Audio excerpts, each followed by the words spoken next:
So this is what it sounds like when your bearings are starting to go bad in your motor. And we also have a seal leak that you can see here. The water is coming out right from the seam of the pump. So we're going to go ahead and swap this motor out. First thing we want to do is turn off the pump. Click her off, and we'll make sure that she's not going to come back on again by simply, we can, on this one, we can just unplug the timer, and we know no power. If we can get her out of there, we know no power is on the pump now, and we're safe to remove the pump motor. After we shut off the motor is close all our valves. Close off the main drain there. Make sure she goes flat, and then we're going to close off the skimmer and then the return. And now our system is blocked off, and pool water won't drain out while we change this motor. So go ahead and put that wrench on there.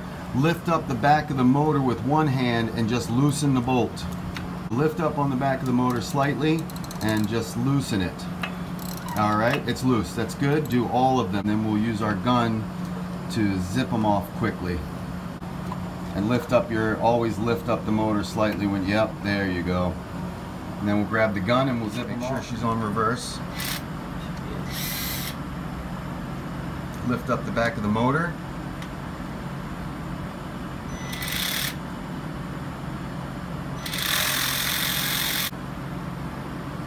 It's best to do cross back and forth, just like you do on your car tire.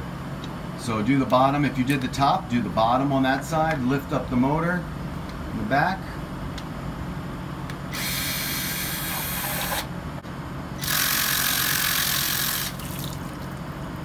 It's okay. Pull it off. Alright, and then we're just going to pull those two bolts out and set them on the side that they came off of, so when we put them back, we know that they'll go easily back into where they were already located. Good. Pull her right out of there and just set her next to the side there, flat there. Pull that front part off, that's the diffuser. That just comes off, set that to the side. And then we need to get a screwdriver that has a little socket on it so that we can unscrew the back and access the spindle, so we can put a wrench, 7/16 wrench on the spindle so that we can remove the impeller. And they're not going to come all the way out completely and fall off, but they'll keep going until they'll give a little click, and then you know it's loose.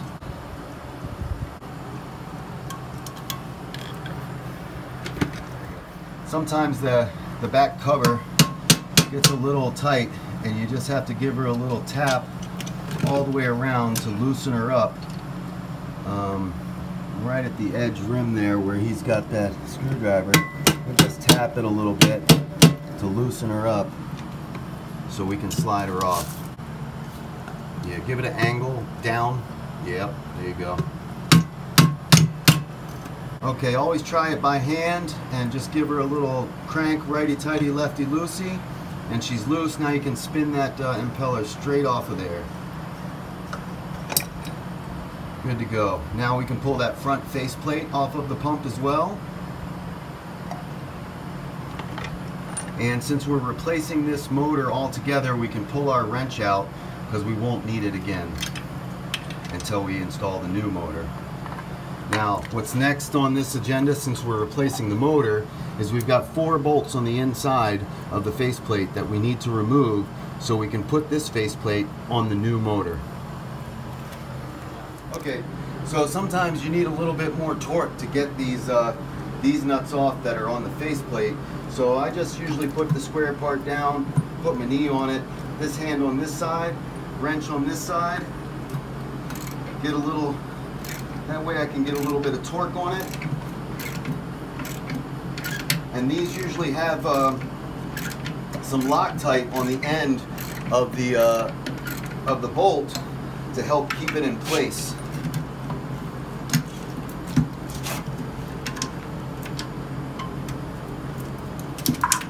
Oh, she broke off. They're rusted. That happens sometimes.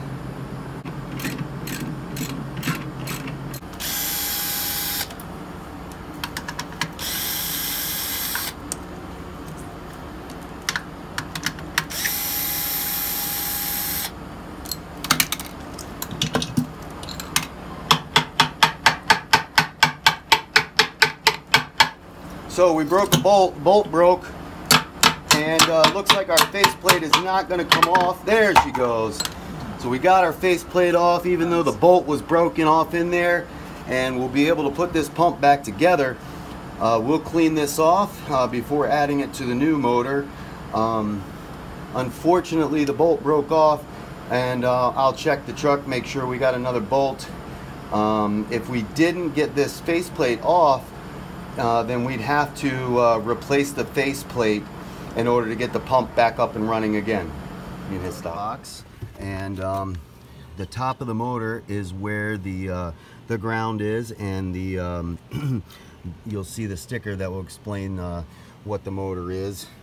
And what we want to do is we want to put our faceplate on this, and if you take a look at the faceplate, you'll see it has a little spot right there where it says top, and that needs to go towards the top where the sticker is.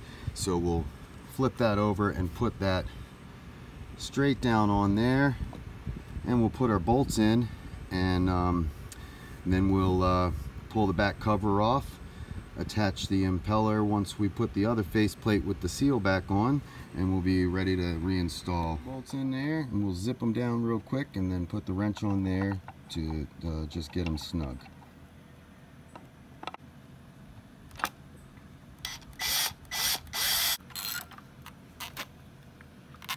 How to convert your motor from 230 to 115. Just grab that nut there and lightly turn it until you reach where you see the 115 mark. And now she's on 115, and we can plug her into a regular outlet. All right, so pull out your seal. Sometimes the rubber part doesn't come out, so you'll have to kind of pull it out as well. You see it came out in two pieces. So you need to remove this piece off of the impeller as well. So usually that part stays on. There's another metal piece that we have to get off. So we'll just take a wrench,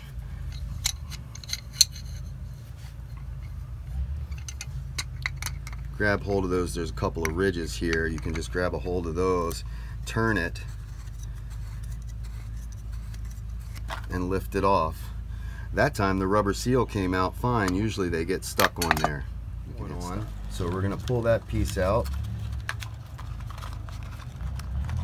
and you'll see one side is plastic and one side is metal. The metal side needs to go down. And sometimes you'll have to twist and push down and twist at the same time to get it seat flush. Clean the spot where your seal is going to sit real good. You can use soap and water if it's really dirty. And then we're just going to grab the new seal, and we're going to put a tiny bit of magic lube on it. But you don't want to touch the ceramic part. You want to only hold it by the rubber.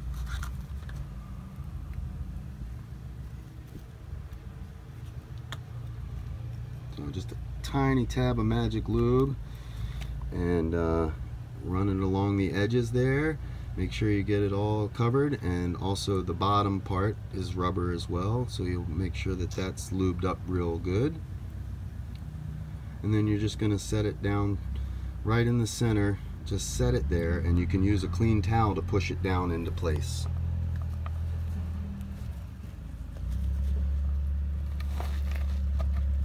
Make sure it seats. Put your wrench in 7/16 and find the spindle. And she's not going to go in straight away, so we're going to have to pull the motor, flip the motor down. Just hold on to your wrench, and you can turn the spindle now until she locks into place. Find the there's a little ridge here at the top of the motor, and that's going to fit into that section right there. So that's how you find where the faceplate for the seal plate needs to go back on. Go ahead and push her into place. There we go. And we have our wrench in the back, and we can grab our impeller and just screw the impeller right onto the spindle there.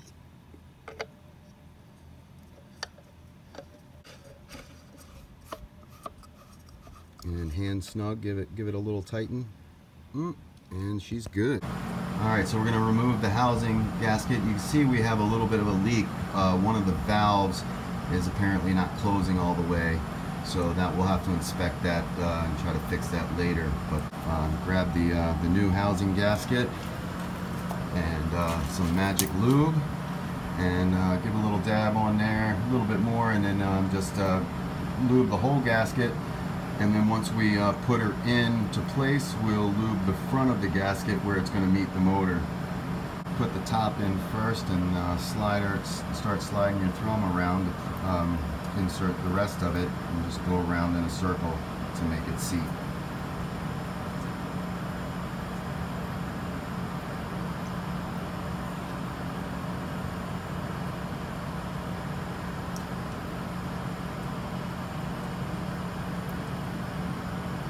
Nice job. So I'm going to add just a little more touch of lube just to the front so that we know we get a good seal when we put this thing back together.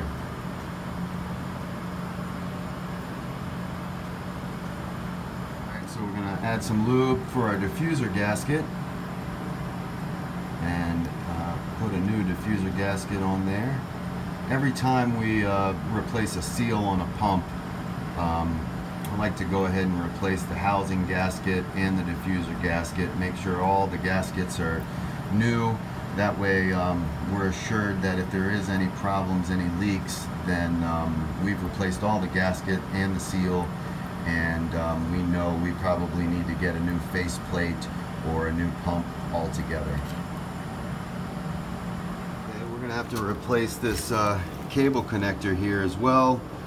We have our I believe a 3/8 inch GM cable connector, and that's going to screw right into the new motor to hold the cable in place. 120 volt timer, and we're going to rewire this pump.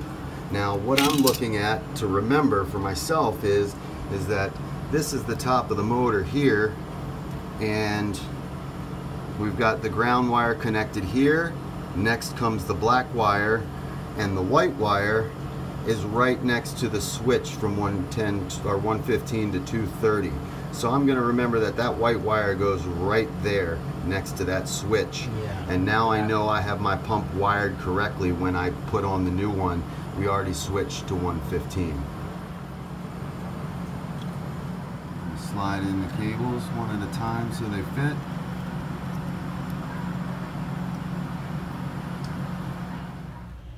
Now we just need to close up the back and reinstall the pump and put the screws back, and we're good to go.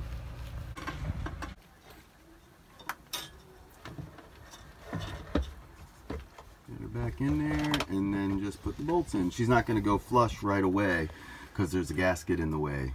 So we'll just start putting the bolts back in.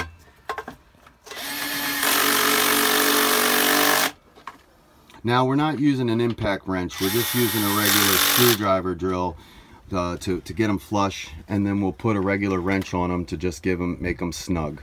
You don't need to crank down too hard on these, or you will snap the bolt. Timer so that it'll run on its normal time.